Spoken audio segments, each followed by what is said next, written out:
मैं चिन्मय शुद्ध नित्य आनंदमय दिव्यो इंद्रियातीत गुणातीत, मैं राधा रानी के सहचरी हूं, ऐसे चिन्मय बुद्धि। और ये सिर्फ कल्पना नहीं, वास्तव में ऐसे बुद्धि, ऐसे दृढ़ निश्चय जो इस शरीर में, इस घट में जो मैं हूं, लेकिन मैं इस शरीर नहीं, इस शरीर से अतीत, इंद्रियातीत गुणातीत, मैं तो चिन्मय हूं, दिव्य हूं, लेकिन शरीर में आत्मबुद्धि के कारण शरीर धर्मी बनकर के संसार चक्र में घूम रहे हैं। और गुरु ने हमारे ये बंधन दशा से मुक्त कराने के लिए, हमको स्वरूप के बोध जगाने के लिए, हमारे भीतर सुप्त चेतन सत्ता को जगाने के लिए कृपा करके हमारे उस शक्ति को जागृत कर देते हैं। ये गुरु कृपा, ये ऐसे होना संभव नहीं है। भ्रमित भ्रमित कोनो भाग्यवान जीव, गुरु कृष्ण प्रसाद पाए भक्ति लता बीज। गुरु कृष्ण प्रसाद कृपा से मिलता है, ऐसा मिलता नहीं है। भगवान, ये जो शक्ति, भगवान तो अनंत शक्ति प्रदायिनी शक्ति भगवान में है, अनंत गुण अनंत शक्ति के मूलाधार। लेकिन भगवान ये शक्ति को दिया है भगवान भक्त में, जो तुम ये, जिसको तुम ये कृपा करोगे, हम उसको अवश्य कृपा करेंगे। भगवान पहले कृपा नहीं करते, पहले महत्पुरुष की कृपा।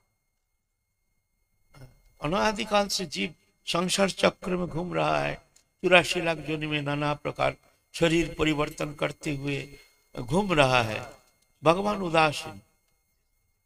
लेकिन जब कोई महत्पुरुष, भगवान के प्रेमी भक्त के नजर उस पर आता है, तो जाके उनके भीतर दयार्थ चित्त, ऐसे भगवान के प्रेमी भक्त, तो उनको इस तरह से कृपा शक्ति संचार करते हैं। भवाप वर्ग भ्रमतांग यदा भवे जनस्य तरच्युत सत्समागम।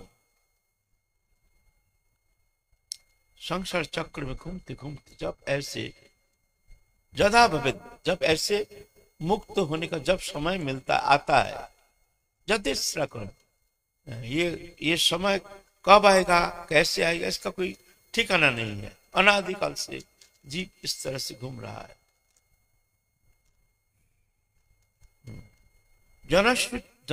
अच्युत सत्समागम, भगवान के भक्तों का समागम होता है।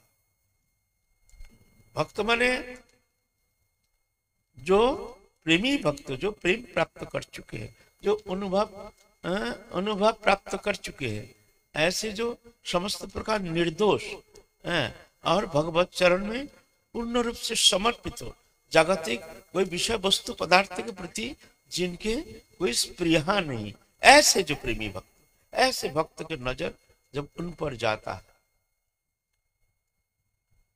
भवाप वर्ग भ्रमतांग ज्यादा हो जनस्य तर अच्युत सत्समागम।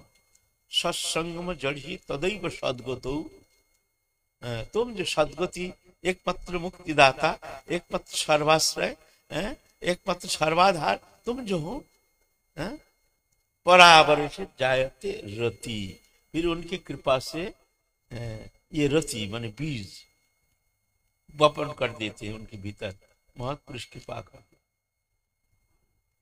ऐसे तो मनुष्य में जो सद्गुणता है, मनुष्य में बहुत ऐसे बहुत सारे गुण हैं, लेकिन ऐसे जो भगवान के पार्षद जो आते हैं जगत मंगल के लिए, या ऐसे कोई विशेष महापुरुष भी आते हैं जगत मंगल के लिए, इनमें जो विशेष गुण है, ये गुण साधारण मनुष्य में होना संभव नहीं है।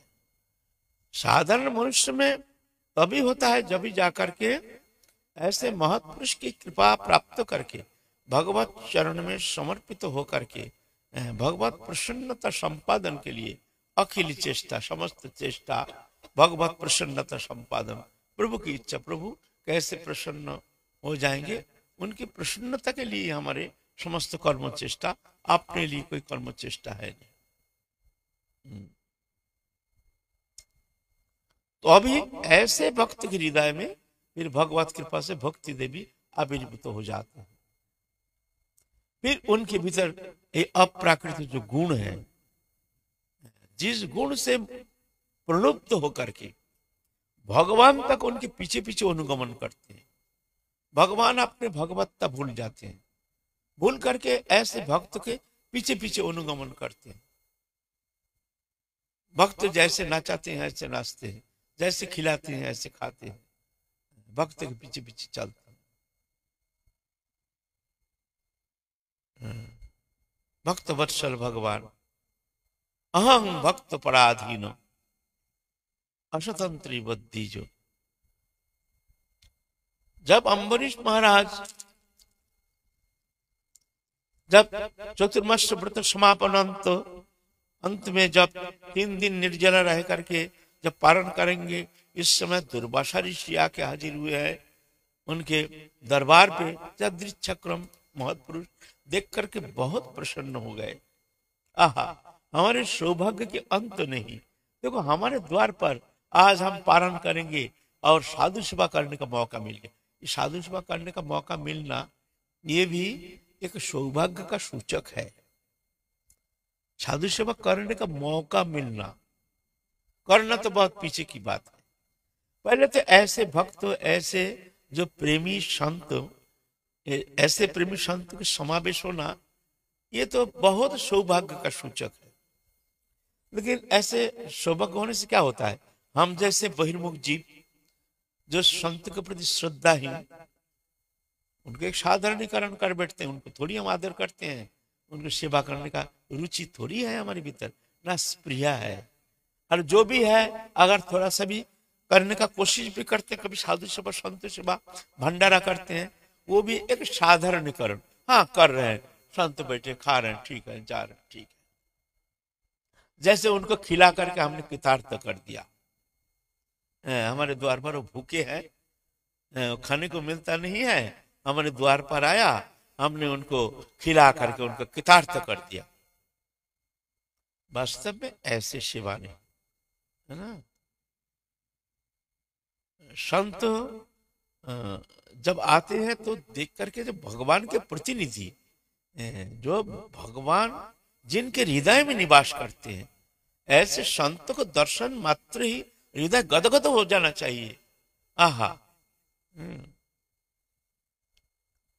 अब हम जा रहे हैं दूसरा प्रसंग में, लेकिन यहाँ एक प्रसंग में थोड़ा सा हिंट्स दे रहे हैं, संत सेवा कैसे होती है। संत सेवा ऐसे नहीं होती है। हम लोग संत सेवा करते हैं माने जैसे हमारे यहाँ भूखे आए हैं, हमको खिला करके, रसगुल्ला राजभोग खिला करके बस हम उनको कृतार्थ कर दिया, उनको तृप्त कर दिया। वास्तव में ऐसे नहीं, भावना ऐसी होना चाहिए, जो संत हमारे द्वार पर आए हैं हमको कृपा करने के लिए, वो भूखे नहीं है, वो हमको अनुग्रहित करने के लिए, हम जैसे दुष्ट को हृदय को शोधन करने के लिए भगवत प्रेरणा से हमारे द्वार पर आए। ये भावना, हम सेवा करने के हमारे योग्यता हम में है नहीं, हम सर्वथा भाव से बहुत निष्प्रकृति है, ऐसी दीनता आए हैं हमारे द्वारा सेवा स्वीकार करके हमको कृतार्थ करने के लिए हमारे द्वार पर संत आए हैं। तो सेवा करेंगे बहुत लज्जित होकर के, जो हम सेवा करने के लायक नहीं, लेकिन संत हमारे द्वारा उनकी सेवा करा रहे हैं, सेवा ग्रहण कर रहे हैं, इसलिए मैं कृतार्थ हूं कि संत हम जैसे अधम व्यक्ति के हाथ से हमारे द्वारा सेवा ग्रहण करके ये हमको कृतार्थ कर रहे हैं, उनका कोई प्रयोजन नहीं है, ऐसे भावना। संत सेवा का 9 प्रकार उपकरण, पहले उल्लास, फिर आवाहन, फिर आसन, फिर परिचय, फिर पानीय, फिर स्थान, फिर सेवा, फिर विदाई, फिर अनुगमन, ये 9 प्रकार। पहले तो उल्लास, बहुत आहा हा, हमारे द्वार पर संत आए हैं, भगवत भक्त आए हैं, आज हम धन्य हैं, हमारे जीवन धन्य है जो हमारे द्वार पर, और हमको कृतार्थ करने के लिए, हमको पवित्र करने के लिए, हमारे मानव जीवन सफल करने के लिए यदि क्रम है, आज हमारे सौभाग्य फलोदय हो रहा है, फलीभूत हो रहा है सौभाग्य, हमारे द्वार पर संत आए हैं। आइए आइए महाराज, पहले उल्लास, फिर आवाहन, आवाहन करके ले जाते, आइए आइए आइए महाराज, आइए आइए। फिर बैठने के लिए आसन देते हैं, बैठिए, उपवेश। फिर पंखा करते हैं, पंखा, ए पानी लाओ, चरण धुलाओ, लाओ थाली लाओ। पहले ऐसे ऐसे था, संत को आते थे तो उन्हें चरण धुलाते थे।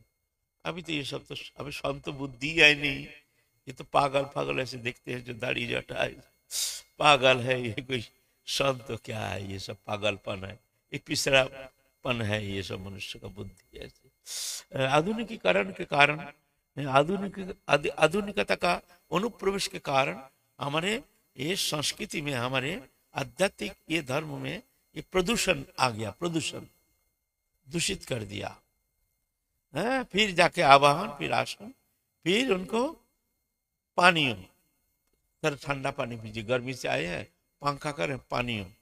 फिर परिचय, आप कहाँ से आए हैं, कैसे आए हैं, यहाँ ऐसे। फिर उनको स्थान, अच्छा आप यहाँ विश्राम कीजिए। फिर सेवा, अब उनके सामर्थ्य अनुसार उनकी सेवा, जैसे तुम अपने सामर्थ्य तदनुसार सेवा। सेवा करने के बाद अब महाराज जाएंगे, उनको विदाई, तुम्हारे सामर्थ्य अनुसार कुछ पैसा दो, कपड़ा दो, लत्ता दो, कुछ नहीं है तो अति विनम्रता के साथ, अति मीठी वचन प्रयोग के द्वारा, ये वचन भी एक सेवा है, मीठी वचन प्रयोग ना एक बहुत भारी सेवा है। कोई आपके घर में आया है, ठीक है, आपने बैठने दिया, कोई बातचीत नहीं, कुछ नहीं, खाने दिया, 56 भोग खाया, अच्छा ठीक है राधे सब, लेकिन ऐसा नहीं, आने का साथ साथ एक उल्लास, एक मीठा वचन के द्वारा उनको चित्त को एक ऐसे शोधन कर देना। हाँ, ये वचन का, वाणी का एक अच्छी सेवा होती है, वाणी के द्वारा, सिर्फ वाणी के द्वारा, वाणी में प्रसन्न कर देंगे। वाणी में एक दिन हम लिखी से जा रहे हैं खेत में, एक किसान काम कर रहे हैं, बाबा बाबा कहाँ जा रहे हैं, कहाँ जा रहे हैं, हम बोले हम तो वृंदावन जाएंगे। अब ये जाएंगे, थोड़ा 2 मिनट बैठिए ना, मैं अभी, ये हमारा गांव अभी यहाँ है, मैं झट जाऊंगा और जाके फिर बस थोड़ा सा चाय बना के ले आऊंगा, फिर चाय पी के आप जाइए, आप थोड़ा 2 मिनट बैठ जाइए। हम जानते हैं वहां जाने में 15 मिनट, 20 मिनट, चाय बनाने में आधा घंटा, आने में 2 घंटे का मामला। वो भी जानता है जब आप चाय पिएंगे नहीं, 2 घंटा चाय के लिए यहाँ बैठे नहीं रहेंगे, है ना। लेकिन उनके भाव व्यवहार देख के चित्त प्रसन्न, कुछ नहीं। हम बोले नहीं भैया अब तो समय नहीं, फिर कभी आएंगे, फिर आपके हाथ के यहाँ चाय पिएंगे, हम भी पिएंगे नहीं, कभी आएंगे नहीं, फिर भी वाणी के द्वारा उनके चित्त, ये वाणी का प्रयोग देखो, ये वाणी का प्रयोग में कभी कंजूसी करना नहीं चाहिए, चाहे दुश्मन हो, चाहे कोई खराब व्यक्ति हो, दुर्जन हो, कोई भी हो, कैसे भी हो, ये वाणी का सेवा, वाणी बड़ी अच्छी वस्तु है। एक दुर्जन, मान लो उस समाज में बहुत घृणित है, बहुत निंदनीय है, शराबी, मदिरा पाई, गुंडा, या मान लो कोई ऐसे नाना प्रकार दोष दुष्ट ऐसे दूषित चित्त वाले कोई ऐसे मनुष्य है, तुम देख के मुंह घुमा लेते हो, संभाषण का युग, अरे वो जा रहे हैं, तुम्हारा वो दुर्जन है, तुम्हारा क्या नुकसान हुआ। तुम अगर मीठी वचन के द्वारा उसके साथ थोड़ा सा हंसी मुख से, खुशी भरी चित्त वृत्ति के द्वारा उनको थोड़ा प्रसन्न कर दो, भैया ठीक है ना, घर में सब ठीक है ना, अच्छा आपको बहुत दिन बाद देखें, आप कुशल है ना, ये मीठी वचन, वो दुर्जन देखेंगे, अरे भाई ये तो हमको तो कोई अच्छी मीठी वचन के द्वारा तो हमको तो कोई ऐसे तो संभाषण करते नहीं, ये व्यक्ति तो है। एक दुर्जन ऐसे समय तुम्हारे ऐसे उपकार कर सकता है जो बड़े बड़े सज्जन तुम्हारे परम मित्र भी वो काम नहीं कर सकता है। एक दुर्जन भी समय पर तुम्हारा इतना उपकार में आ सकता है, ऐसा नहीं समझना। इसीलिए वाणी का कंजूसी करना चाहिए निर्विशेष। कोई भी मनुष्य हो, कैसी भी हो, कैसी जाति हो, कैसी खराब हो, कैसी अभिचारी व्यभिचारी तुम्हारे दृष्टि में अगर अभिचारी व्यभिचारी कुभिचारी भी दिखता हो, लेकिन ना, आपने वाणी का कंजूसी करना नहीं है। भगवान ने ये मुस्कान दिए हैं, मुस्कान कोई जीव में दिया नहीं है, हंसना। ये मुस्कान के द्वारा सबको चित्त को तुम खुशी कर दो, एक मीठी व्यवहार के द्वारा, मीठी वचन के द्वारा, है ना, वचन का प्रयोग, है ना। तो इस तरह से साधु संत कोई आते हैं, इस तरह से कुछ नहीं है, कम से कम मीठी वचन की तरफ उसको चित्त को उसको संतोष प्रदान करो, खुशी कर दो। ये भी एक सेवा है। हम लोग ज्यादातर ये कंजूसी कर जाते हैं, ये खराब आदमी है, मुंह घुमा लेते हैं, वो बेकार है, वो मुंह घुमा लेते हैं, उनसे हमारा पड़ता नहीं, मुंह घुमा। वाणी का कंजूसी मत करो।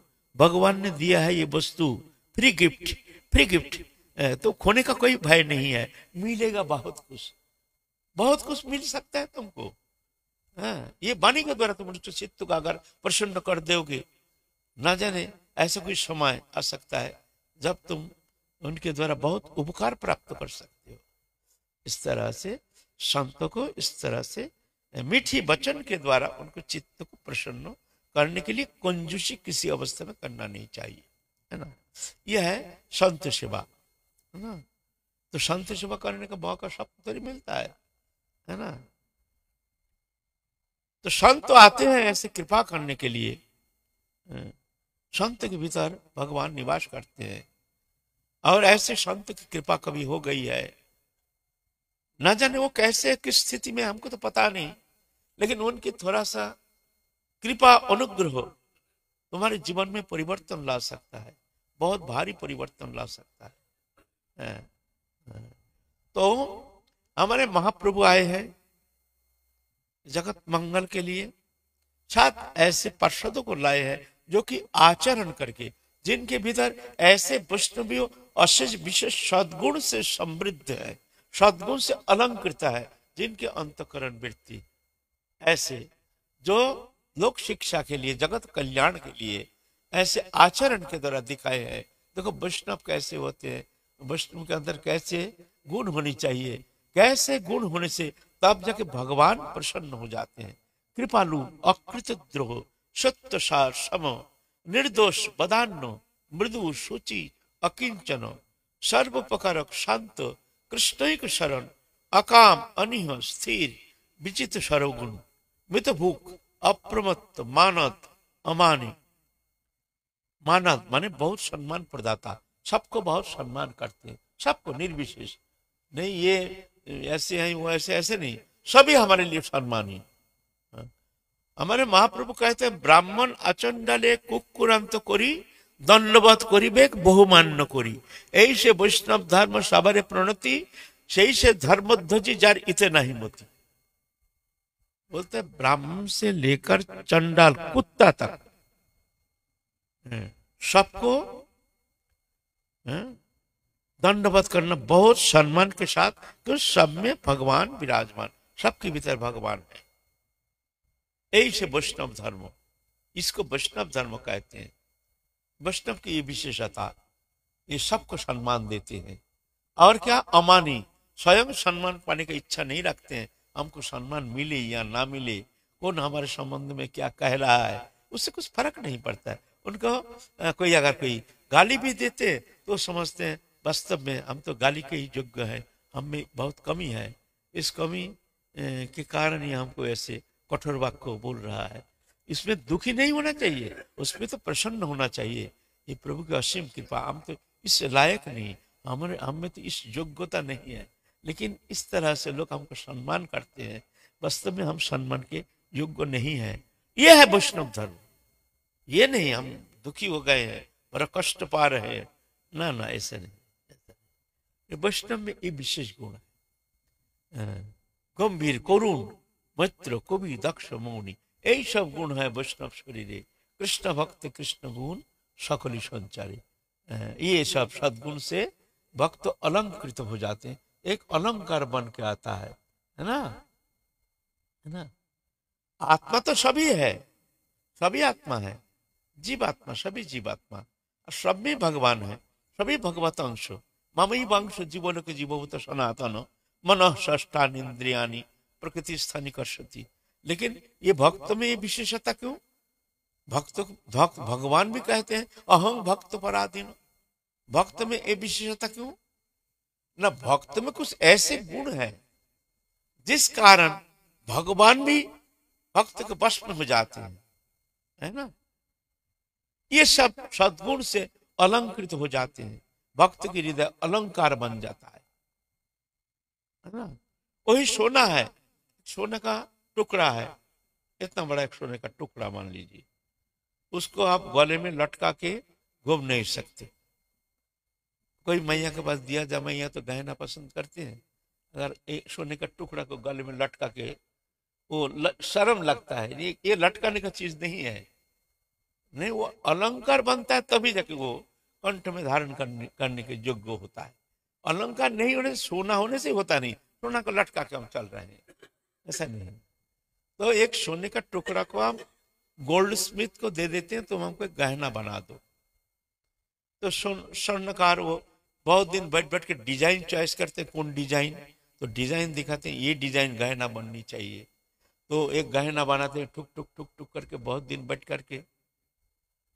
आप कहते हैं भाई हमारे गहना बन गया है, बोला अभी बना नहीं, आप बुधवार आना। बुधवार गए, हमारे गहना बन गए, नहीं आप शुक्रवार आना। तो बोलते इतना दिन लग गया, हमारा गहना दे दो, जैसा बन गया ऐसा दो।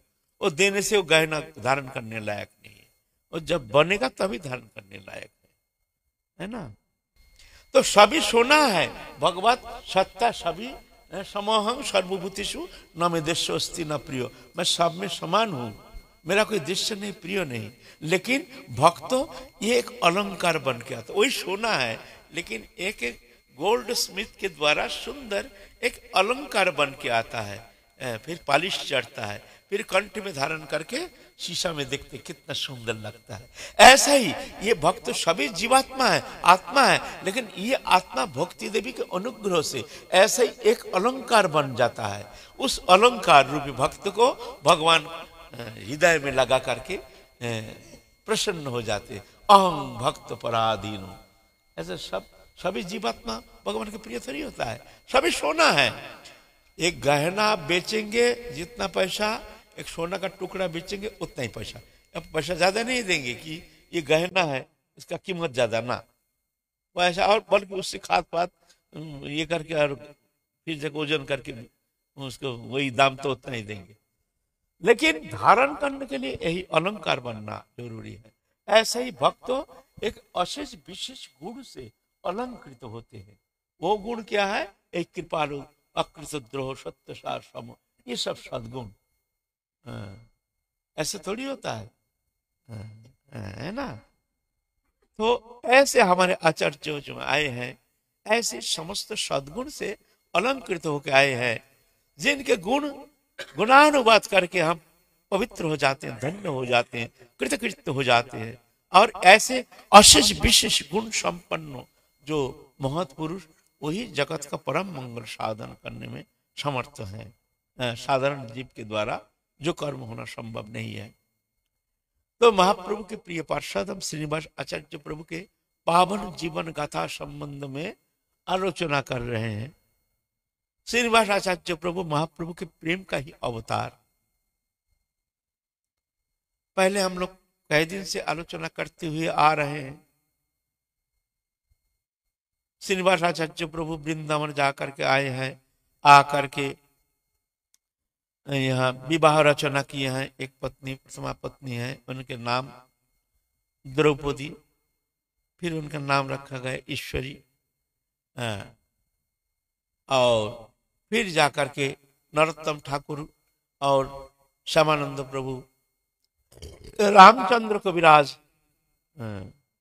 इत्यादि सब भक्तों के सानिध्य में रह करके व्यापक रूप से ये वैष्णव धर्म, हमारे जो प्रेम धर्म, राधा कृष्ण जुगल उपासना पद्धति, जो माधुर्य रस, माधुर्य मंजरी स्वरूप उपासना पद्धति, ये पद्धति उपासना व्यापक रूप से प्रचार किए हैं।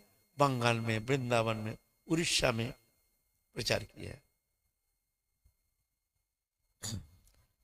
जो वन विष्णुपुर में जो दुष्ट राजा था वीर हमवीर, उसको भी श्रीनिवास आचार्य प्रभु कृपा करके उनको भी शोधन करके एक परम वैष्णव बना दिए हैं।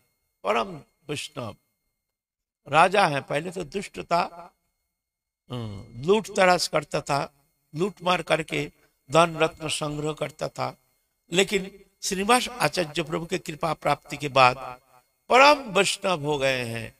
दिन रात हरिभजन करते हैं और उनका नाम दिए हैं चैतन्य दास। फिर श्रीनिवास आचार्य प्रभु आए हैं, आकर के बुदरी ग्राम होकर के खेतोरी ग्राम आए हैं, वहां विशाल अनुष्ठान किए हैं। खेतोरी ग्राम में नरोत्तम ठाकुर अपने श्री विग्रह को स्थापना किए हैं। उस स्थापना उपलक्ष्य में गौर मंडल भूमि के जितने संत थे, जितने महाप्रभु के पार्षद थे, पूर्ववर्ती परवर्ती जो भी महाप्रभु के भक्त थे, सब निमंत्रित होकर वहां गए थे। वहां लाखों वैष्णवों का समावेश के साथ वो उत्सव अनुष्ठान समारोह जो अनुष्ठान संपादन किए हैं। जहां कीर्तन में एक विशेष प्रकाश देखने में आया, वो कीर्तन में महाप्रभु स्वयं अप्रकट, नित्यानंद अप्रकट, अद्वैत आचार्य प्रभु अप्रकट हो गए हैं, लेकिन कीर्तन समारोह में सब कोई देखे हैं ये पंचतत्व श्री कृष्ण चैतन्य नित्यानंद अद्वैत गदाधर आदि पंचतत्व प्रकट होकर के वहां नृत्य किया है। उस दिव्य अनुष्ठान में नरोत्तम ठाकुर की वो विग्रह स्थापना दिवस उपलक्ष्य में माता जानवा गए, वीरचंद्र प्रभु गए, फिर जाकर के अच्युतानंद, श्री गोपाल, कृष्णदास आदि सब गए थे। बहुत अद्भुत अनुष्ठान। तो ये तो हम लोग आलोचना किए हैं। फिर वहां से आकर के अब हम लोग आलोचना किए हैं जो रामचंद्र कविराज है, श्रीनिवास आचार्य प्रभु के परम प्रिय शिष्य है, गुरुगत प्राण, गुरु छोड़ के कुछ जानते नहीं है। और उनके जो छोटा भाई है गोविंद दास, ये तांत्रिक उपासना, इनके नाना जो था तंत्र उपासक नाना। तो नाना में जैसे संग ऐसे रंग, बचपन में नाना का सानिध्य में ज्यादा रहता था। नाना था तंत्र उपासक, देवी उपासक, वो भी देवी उपासना में उनकी रुचि। अब भैया कितने समझे, देख भाई हम लोग जुगल उपासना करते हैं, वैष्णव धर्म ही सर्वोपरि है, तो देवी उपासना छोड़ करके, और राधारानी तो समस्त देवियों के मूल आराध्य है, मूल आधार है राधा रानी। देवी कृष्णमयी राधिका परदेवता, सर्व लक्ष्मीमयी सर्वकांति सन्मोहिनी परा। परा शब्द में सबसे पड़ी है जो तो ये देवी उपासना जो करते हैं, ऐसे जरूरी नहीं है। अगर राधा रानी का कोई उपासना करते हैं जुगल उपासना, तो ऐसे नहीं जो इसमें कुछ दोष लगता है। जो हम देवी उपासना करते हैं, हम राधा रानी की उपासना करते हैं ना, राधा रानी सर्वाराध्या है ना। अनंत कोटि विष्णु लोक नम्र पद्म जर्चिते, हिमाद्री जा पूर्णमा जा बिरिंची जा बरप्रदे। अनंत कोटि विष्णु लोक नम्र पद्म जह अर्चिते, माने अनंत कोटि विष्णु लोक के जो है देवियां है, लक्ष्मी है अनंत कोटि, जिनकी चरण कमल को अर्चना करते, वंदना करते, जा अर्चिते, जिनके चरण कमल को अर्चना करते, अनंत कोटि विष्णु लोक। हिमाद्री जा, हिमाद्री जा माने हिमालय के कन्या पार्वती। पुलोमा जा, पुलोमा ऋषि के कन्या इंद्राणी। बिरिंची जा, बिरिंची जा माने बिरिंची ब्रह्मा के कन्या सरस्वती। जब जह बर प्रदे, जिनके पास वर प्रार्थना करते हैं, कृपा करो हे देवी, हे राधा रानी कृपा करो, हाँ ऐसे ये राधा रानी आद्या शक्ति, मूल समस्त शक्ति के मूलाधार।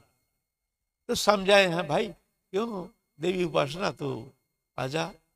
राधा कृष्ण उपासना कर मानने के लिए तैयार नहीं, उनका वो धुन की लग गया देवी उपासना में।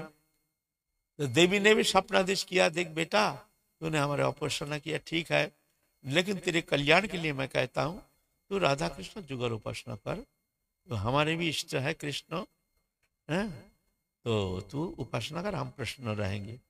मन तो थोड़ा हिल गया, लेकिन मन मानने के लिए तैयार नहीं। जब तैयार नहीं तो ऐसे कठोर बीमारी हो गया, पेट फूल गया, जलोदरी जैसे एकदम लकड़ी लकड़ी शरीर हो गया, हाथ पांव फूल गया, एकदम मृत्यु दशा, बिस्तरा में ही शौच क्रियादि हो जाता है, बिस्तर में उठने का शक्ति नहीं। तो जाके हाव माव करके रोना शुरू कर दिया। भैया से बोलता, भैया कैसे भी हो अब हमको दीक्षा दे दो, हमारे तुम्हारे गुरुदेव जो है उनसे हम दीक्षा लेंगे, उनसे दीक्षा दे दो, नहीं तो हमारे उद्धार नहीं है। देवी मैया हमारे ऊपर अप्रसन्न हो गए। तो श्रीनिवास आचार्य प्रभु थे नहीं, तो उनको पत्र भेजा है रामचंद्र को विराज, गुरुदेव आप कृपा करके एक बार यहाँ आ जाइए बुधरी गांव। श्रीनिवास आचार्य प्रभु भी यथा समय बुद्धि आए हैं। बुद्धि आ करके वही गोविंदो गोविंदो कविराज ने कहा, गोविंदो कुमार कवि बहुत बड़ा कवि था, कवित्व बहुत उनमें बहुत कवित्व था, गुण बहुत, रचना में बहुत निपुण थे, इसलिए उनको टाइटल दिया गया कविराज। कविराज कवियों के राजा, रामचंद्र कविराज, ये भी बड़े कवि थे, कवियों के राजा कविराज।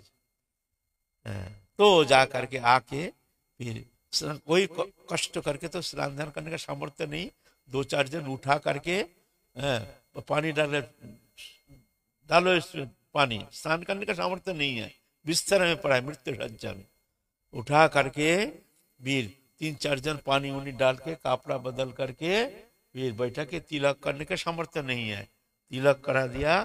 फिर कान में तो चेतन तो था, कान में जुगल मंत्र दे दिया। मंत्र पाने का बाद ही बस उनके भीतर एक व्यापक परिवर्तन शुरू हो गया। एक दिन के अंदर बिस्तर से उठ के बैठ गया एकदम तख्त के ऊपर।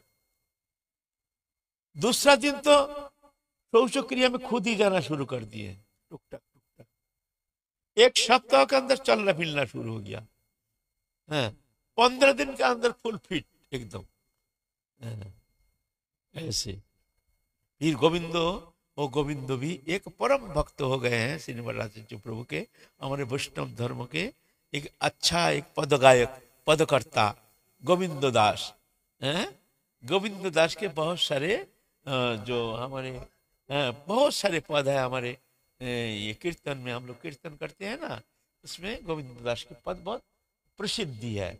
गोविंद दास के पद कीर्तन बहुत सुंदर रचना गोविंद दास है ना। फिर ये गोविंद दास भी एक परम भक्त हो गए हैं। उसके बाद आए हैं आकर के,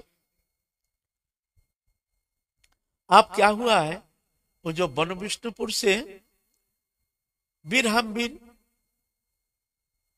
बहुत दिन आग्रह किए, प्रभु आपको दर्शन के लिए हम आना चाहते हैं। तो ठीक है, वीर हम वीर आए हैं गाड़ी भर के सोना हीरा मोती नाना प्रकार बहुत बहुत कीमती कपड़ा लगता है, ये सब बूढ़ी माँ के लिए और सबके लिए बहुत सारी सामग्री लेकर आए हैं। आ करके वहाँ बड़े विशाल अनुष्ठान किए हैं, बहुत विशाल भंडारा किए हैं। पैसा तो अता पैसा, राजा है वीर हम वीर, वहाँ खूब सुंदर वहाँ अनुष्ठान किए हैं। अनुष्ठान करने का बाद फिर चले जाएंगे। गुरुदेव से प्रार्थना है कि गुरुदेव जा रहे हैं, तो बड़े अश्रुसिक्त नयन से अश्रुधारा बहाते हुए बड़े कष्ट के साथ विदाई प्रार्थना कर रहे हैं। जाना तो नहीं चाहते लेकिन जाना पड़ेगा। गुरुदेव ठीक है जाओ, तो गुरुदेव आपको आना पड़ेगा एक बार, बहुत दिन हो गया आप हमारे वहाँ आए नहीं वन विष्णुपुर, वहाँ आप एक बार आइए। तो गुरुदेव वचन दिए हैं, ठीक है हम आएंगे, तुम चिंता मत करो हम आएंगे। ऐसा कह करके उनका आश्वासन दे करके आश्वस्त करके उनको विदाई दिए हैं, आ गए हैं। उसके बाद फिर और कई जगह अनुष्ठान करके फिर एक बार बुधुरी आए, बुधुरी से फिर तुम्हारा नरोत्तम ठाकुर के वहाँ आए, वहाँ आकर के फिर कुछ दिन वहाँ अनुष्ठान करके फिर और बहुत जगह गए हैं। वहाँ पर बंशीदास नामक एक जन था, उनको भी बहुत दीक्षा मंत्र प्रदान किए हैं। इस तरह से फिर आकर के आप अपने पत्नी को लेकर के चल दिए हैं वन विष्णुपुर। गुरुदेव आए हैं, गुरुदेव आए हैं, सुन करके तो एकदम प्रसन्न में खिल गए हैं। और कहाँ रखेंगे, कहाँ बैठेंगे, उनके लिए एक अलग अलग मकान बनाए हैं रहने के लिए, बड़े सुंदर दिव्य मकान, दिव्य रहने के लिए, गुरु रहने के लिए गुरु गृह बनाए हैं। वहां रहेंगे गुरु, और गुरु वहां रहेंगे, और प्रतिदिन हरि कथा। और वन पुरुषपुर गोपालपुर नामक आदि जो जितना गांव था, सब हजारों लोग सब आकर के उनके हरि कथा श्रवण करके सब ऐसे, सबके भीतर ऐसे परिवर्तन आ गया। ये परिवर्तन साधारण मनुष्य के द्वारा लाना संभव नहीं है। जो हरिभक्त जो प्रेम प्राप्त कर चुके हैं, जो प्रेम के रस किंचित आस्वादन कर चुके हैं, ऐसे हरिभक्त को मुखद गिरण हरि कथा अमृत सुधा, ये मुखद गिरण कथा जो वो अमृत सुधा, उसमें शक्ति रहती है। और हम जैसे जो कथा कहते हैं इसमें दम नहीं है, क्योंकि वहां तो वो पहुंच नहीं है। लेकिन वास्तव में परिवर्तन जो लाना है, ये तो ऐसे जो प्रेमी भक्त है, जो अनुभव सिद्ध, जो भगवत अनुभूति संपन्न जो भक्त हैं, जो प्रेम प्राप्त कर चुके हैं, उनके द्वारा जो कथामृत परिवेशन है उसमें शक्ति रहती है, परिवर्तन ला सकते हैं। कथा श्रवण मात्र ही, उनके दर्शन मात्र ही सबके भीतर परिवर्तन आ जाता है। ये शक्ति भगवती शक्ति, ये शक्ति कोई मनुष्य की शक्ति नहीं है। तो इस तरह से वन विष्णुपुर में बहुत परिवर्तन लाए हैं, बहुत सारे लोगों बहुत दीक्षा प्रदान की है। तो वहां रहते थे राघव चक्रवर्ती नामक एक ब्राह्मण, उनके एक सुशीला कन्या पद्मावती, सर्वगुण संपन्ना, समस्त सद्गुण से अलंकृता, समस्त सद्गुण, नारी की तो जितना सद्गुण रहनी चाहिए ऐसे समस्त सद्गुण से अलंकृता एक कन्या। लेकिन कन्या संप्रदान करेंगे, उनके मनोनीत पात्र जो है, सुंदर पात्र मिल नहीं रहा है। तो ब्राह्मण बहुत दुखी हो गए हैं, हम कन्या को पात्रस्थ करेंगे, हमारे कन्या के उपयुक्त पात्र कौन है। तो एक दिन स्वप्न में देखते हैं दिव्य पुरुष आके कहते हैं, तुम्हारे कन्या के जो पात्र हैं वो है श्रीनिवास आचार्य, तुम उनसे जाके प्रार्थना करो, तुम उनको अपने कन्या संप्रदान करो। ये सत्पात्रस्थ करने का उत्तम मौका है। अभी वन विष्णुपुर में निवास कर रहे हैं, तुम वहां जाके उनसे निवेदन करो, और ये उत्तम पात्र है तुम्हारे कन्या को पात्रस्थ करने के लिए, इससे उत्तम और कोई स्थान नहीं है। ऐसे कहकर तो अंतर्ध्यान हो गए। प्रातः काल होते ही वो राघव चक्रवर्ती सोचे हैं भाई जाके तो देखो। गए हैं वन विष्णुपुर में, देखते हैं दिव्य स्वरूप, और देखने में भी तो ऐसे ही दिव्य स्वरूप, घुंघराले केश, अकर्ण नेत्र, उन्नत वक्षस्थल, ऐसे जो दुपट्टा उड़कर जब बैठते हैं ना, जैसे दिव्य लोक के कोई वार्ताभाव, जैसे दिव्य गंधर्व लोक से कोई आए हैं। ये मनुष्य लोक में इतना सुंदर चेहरा होता नहीं है। पहले दर्शनधारी फिर गुण विचारी, पहले दर्शनधारी का नंबर ज्यादा होता है, फिर गुण तो पीछे विचार करते उसके अंदर क्या गुण है, क्या गुण है। हम लोग पहले फर्स्ट एक जन मनुष्य को जो हम पहले अपीयरेंस जो है उनसे हम जो उनको ज्यादा आइडेंटिफाई करते हैं। किसी को देखते हैं चेहरा देख करके आइए आइए भीतर ले जाते हैं, हमको जानते नहीं है कहाँ से हैं कैसे हैं। उनके चेहरे में ऐसे कि भव्यता है, एक दिव्य भाव है। कोई संत है देख करके ही आइए आइए बैठिए बैठिए, और बहुत संत आते हैं यहाँ बैठे वहां बैठे हैं, वो नहीं। कोई ऐसे संत आए हैं दर्शन मात्र, आइए आइए महाराज आइए। क्यों ऐसे क्यों? तुम क्या जानते हो उनको, देखे कभी? पहले देखे नहीं, क्यों ऐसे क्यों ना? ये दर्शनधारी चेहरा ही, face is the indication of mind. मनुष्य का मन का जो इंडिकेट करता है ना, फेस, चेहरा, इंडिकेट करता है। ये तो एक दुष्टजन को भी चेहरा से इंडिकेट करता है, एक ऐसे है। तो ऐसे चेहरा ही इंडिकेट करता है जो ये ऐसे, हाँ चेहरा में बहुत सारे इंडिकेट करता है, खूब खूब। चेहरा देख के तुम पता चल गया आदमी सज्जन नहीं है, ज्यादातर ऐसे तुमको ज्यादा ऐसे होगा। और सज्जन है वो भी तुमको चेहरा से तुमको कुछ तो आभास तो होगा ही जो ये सज्जन है ना, है ना। तो देख करके तो अभिभूत हो गए हैं, आकर के निवेदन के चरण कमल में पढ़ करके वो राघव आचार्य जो राघव चक्रवर्ती दंडवत प्रणिपात किए हैं। तो वैष्णवोचित सादर संभाषण के साथ फिर जाके श्रीनिवास राज्य प्रभु कहते हैं आदेश कीजिए क्या सेवा हमारे लायक कोई सेवा हो तो बताइए। तो रो रहे हैं, रो रहे हैं, फुट फुट के रो रहे हैं। अरे आप रो रहे हैं क्यों? अगर हमारे द्वारा आपके दुख निवारण के कोई पंथा हो तो आप अवश्य आपके दुख निवारण करने के लिए प्रयत्न करेंगे, आप क्यों रो रहे हैं? तो बोलते आप हमारे दुख निवारण कर सकते हैं तो क्यों नहीं करेंगे? ऐसे जब कह दिया तो कहते हैं जो हमारे एक ऐसे सुशीला कन्या है, बड़े दिव्या समस्त सद्गुण संपन्ना समस्त सद्गुण से अलंकृता, ऐसे एक अनिंदा सुंदरी हमारे कन्या है, आप ये हमारे कन्या को आप स्वीकार कीजिए।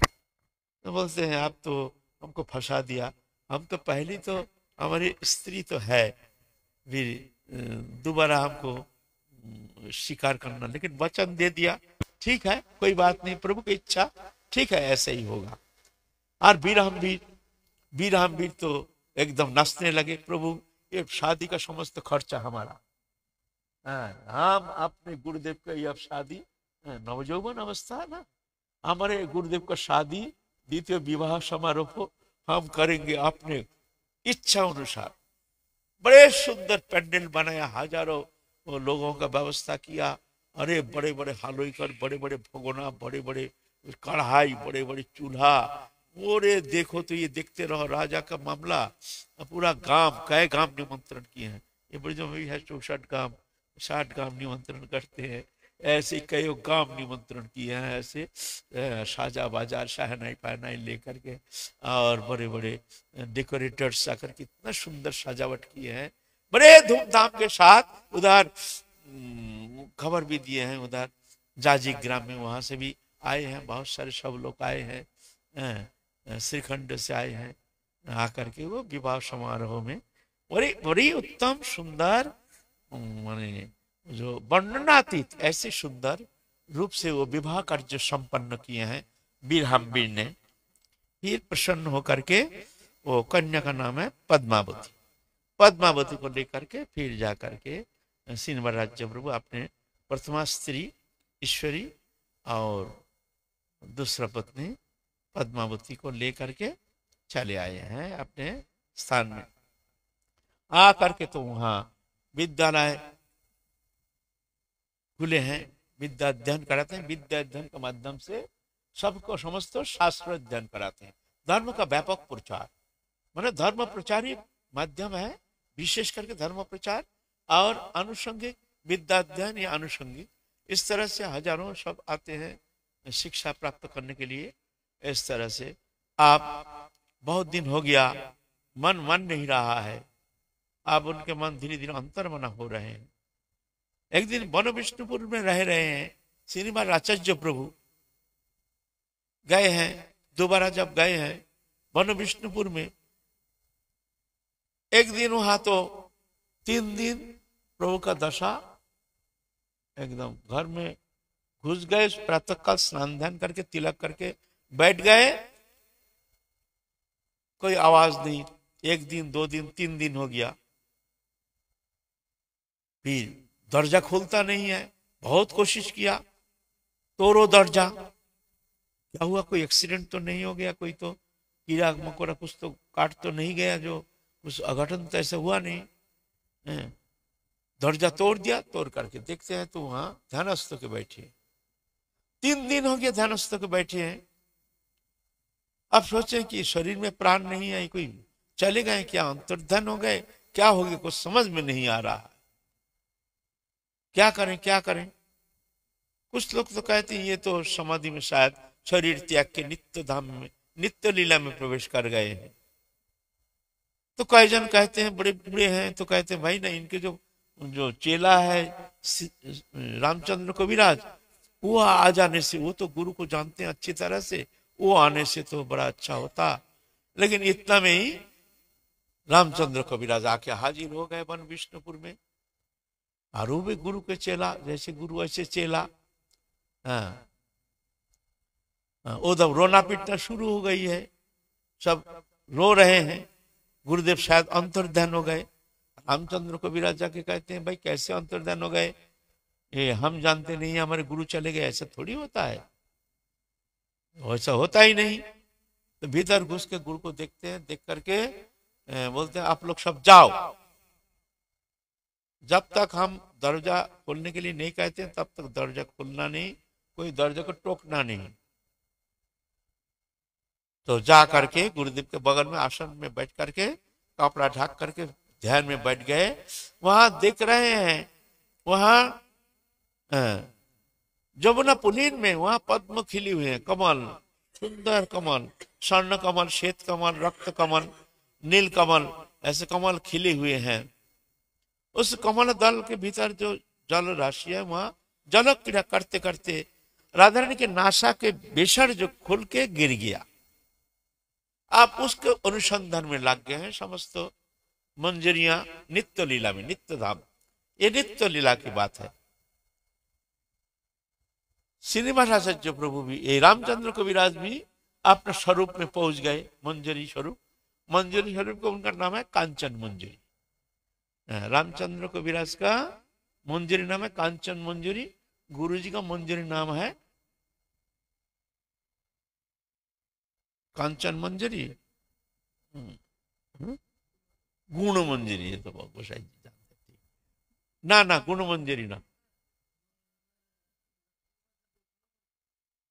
श्रीनिवास आचार्य गुण मंजरी ना, प्रेम मंजरी शायद, प्रेम मंजरी कैसे ही होगा, ये मंजरी है, वो तो मंजरी है ना। ये मंजरी है राधा रानी से कनिष्ठा, उम्र में छोटी है। 4 प्रकार सखी है ना, सखी, प्रिय सखी, प्रिय नर्म सखी और प्राण सखी, ये 4 प्रकार सखी। पंचविधा, सखी, प्रिय सखी, प्रिय नर्म सखी, प्राण सखी, नित्य सखी। तो ये मंजरी है, ये उम्र में छोटी है ना। तो वहां नित्य स्वरूप में जाकर के रामचंद्र को विराज भी अपने मंजरी स्वरूप में जाकर के वह बेसर को ढूंढना शुरू कर दिए हैं। शुरू करते करते वो भी एक दिन बीत गया। माने वहां का कुछ समय दिव्यलोक का और यहाँ का कितना दिन बीत जाता है भौमलोक का।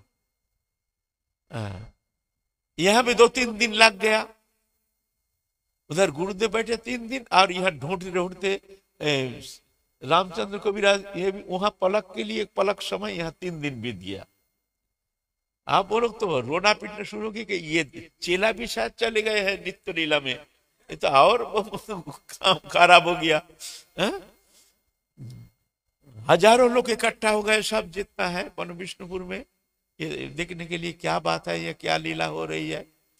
उसके बेसर जब मिल गया, सब बेसर को लाके गुरु रूप मंजरी को हाथ में दिए हैं, गुरु रूप मंजरी।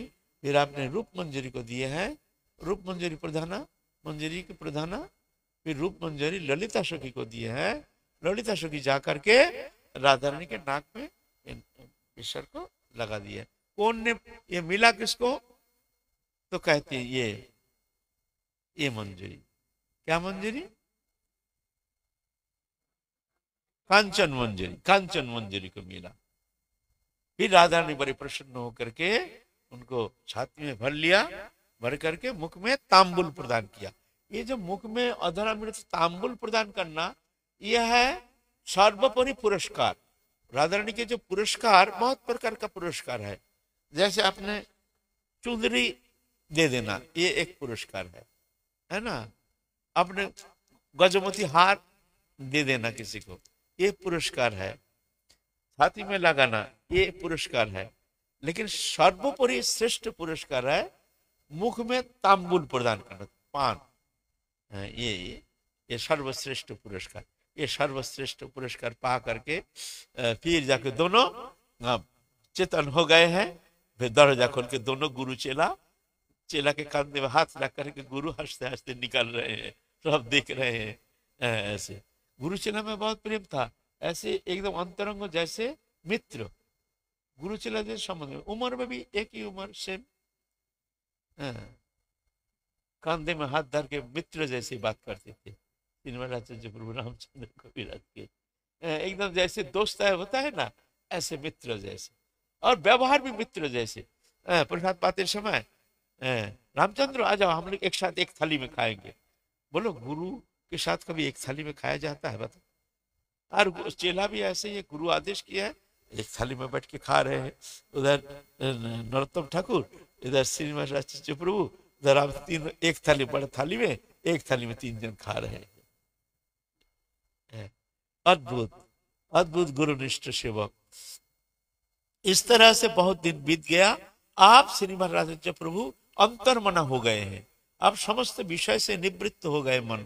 आप मन नित्य लीला में, आप गुरु गुरु तो चले गए, आप मन नहीं रहा है, मन नहीं रहा। चलो वृंदावन, चलो वृंदावन। आप यहाँ रहना नहीं है, बाकी जीवन हम वृंदावन को चलेंगे। अब हो गया संसार जीवन का समस्त कर्म, जो भी महत् कर्म, जो भी बोलो सेवा कर्म, महाप्रभु के जो भी आदेश निर्देश सुचारू रूप में सब संपन्न हो गया है। आप अपने आत्म कल्याण के लिए हमको चिंता करना है। खैर, उनका आत्म कल्याण क्या है? वो तो भगवत तनु है, भगवत पार्षद है। लेकिन लोक शिक्षा के लिए हम लोग जब संसार चक्र में, जब अपना ये गृहस्थ आश्रम में, इसी में ही जानते हैं ये भगवान के देन है, ये कर्तव्य कर्म करना हमारे लिए बहुत जरूरी है। प्रभु ने हमको मानव तनु दिया है, ये बात नहीं है। सबसे श्रेष्ठ कर्म जो है वह है भगवत उपासना। इस शरीर रहते रहते तुमको भगवत प्राप्ति करनी है। हमारे मनुष्य जीवन का एकमात्र उद्देश्य है ये शरीर रहते रहते भगवत प्राप्ति। इसलिए हमारे पहले जो वर्णाश्रम धर्म था, संन्यास, आखिर में तुमको जाना ही पड़ेगा घर छोड़ के। घर में रहने का तुम्हारा अधिकार नहीं था, जो तुम घर में रहोगे ऐसा नहीं, तुमको घर छोड़ के जाना ही पड़ेगा। नहीं तो समाज जीवन में उनके लिए कोई स्थान नहीं था, जाना पड़ेगा। ब्रह्मचर्य, फिर गारस्थ 50 साल तक, 50 साल के बाद वानप्रस्थ 75 साल उम्र तक, 75 साल के बाद फिर संन्यास लेना जरूरी है, करना पड़ेगा तुमको। बस भगवान के लिए सब मस्त मन प्राण समर्पण करके अंतिम दिन तक सिर्फ भगवान के लिए हमको जीना है। लेकिन अभी तो समय का परिवर्तन है, अभी तो परमार्थ विषय किसी का कोई बोध ही नहीं, ना आग्रह है, ना चिंता है। खा रहे पी रहे, दिन बीत जा रहा है, समय आ रहा है, मृत्यु के दिन ज्यादा तो है नहीं, उम्र ढलते जा रहा है, फिर भी कौन सा सुख का कौन भंडारा हमारे लिए इंतजार कर रहा है। उस दिन, शुभ दिन के इंतजार में अभी वृद्धावस्था में भी बैठे, ताक लगा करके हमको आनंद का भंडार मिलेगा। अरे अभी तो चेतन हो जाओ, अभी तो कम से कम भजन करो, अभी तो भगवत उपासना करो। समय ढल गया है, बहुत समय बीत गया है। ये दिखाने के लिए श्रीनिवासाचार्य प्रभु सबसे विदाई लेकर के उनके 3 पुत्र 3 कन्या जन्म दिए हैं। 3 पुत्र 3 कन्या।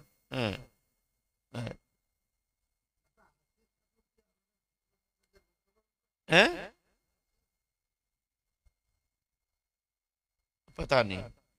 श्री वृंदावन, श्री कृष्ण, श्री राधा कृष्ण, श्री गोथी गोविंद, ये 3 पुत्रों और 3 कन्या, हेमलता, कृष्ण प्रिया और कांचन लता, ये 3 कन्या को जन्म दिया। जन्म दे करके फिर शिक्षा दे करके फिर आप सबसे विदाई लेके जा रहे हैं। अब वृंदावन जाएंगे, अब हमको रुकना है नहीं। अब हमको अंतिम समय अब भगवत चरण में मन को समर्पण करके भगवान के लिए ही समस्त जीवन समर्पित करके हमको अब चलना है। परकाल की चिंता करते हुए हमको अब जाना है।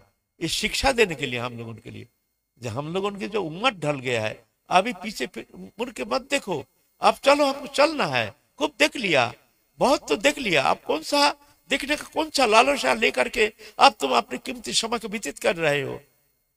क्या गारंटी है तुम और 100 साल जियोगे? लेकिन ना, इतना बेहया, इतना बेशरम, ये बहिर्मुख जीवात्मा है, कोई चिंता नहीं, बेशरम होकर के अभी भी शुभ दिन के इंतजार में बैठे हैं, हमको सोने का खजाना मिलेगा, हमको अभी भी इंतजार में बैठे हैं। दुनिया में सब दुख का खजाना देख के अभी निराश होकर बैठे हैं, फिर भी आशा लगा के बैठे हैं हमको आनंद शांति मिलेगी। तो रामचंद्र कविराज कहते हैं, गुरुदेव आप जाएंगे तो हम तो जाएंगे आपके साथ, हम तो यहाँ रहेंगे नहीं। तो बेटा चलो चलो हमारे साथ।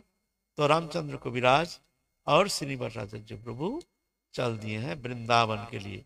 वृंदावन के लिए यात्रा, जो अंतिम यात्रा, फिर लौटे नहीं है। फिर वहां पर श्रीनिवास आचार्य प्रभु तीव्र विरह वेदना, विरह विब्रह, राधा कृष्ण जुगल विरह में, ऐसे तीव्र विरह में वो अपने शरीर को छोड़ दिए हैं। और गुरु विरह, गुरु का अंतर्धान से रामचंद्र कविराज भी और शरीर धारण करना उनके लिए असंभव हो गया। वो भी वृंदावन धाम में ही अपने शरीर को परित्याग करके गुरु चरणाश्रय करके नित्य धाम पहुंच गए हैं। आज की कथा है विश्राम, श्रीनिवास आचार्य प्रभु के ये जो लीला, आज ही यहाँ विश्राम। फिर काल चलेंगे हम लोग महाप्रभु का और कोई पार्षद तो नहीं, देखेंगे काल कौन सा जीवन चरित आस्वादन करेंगे। आज की कथा की यही विश्राम। जय जय श्री राधे श्याम।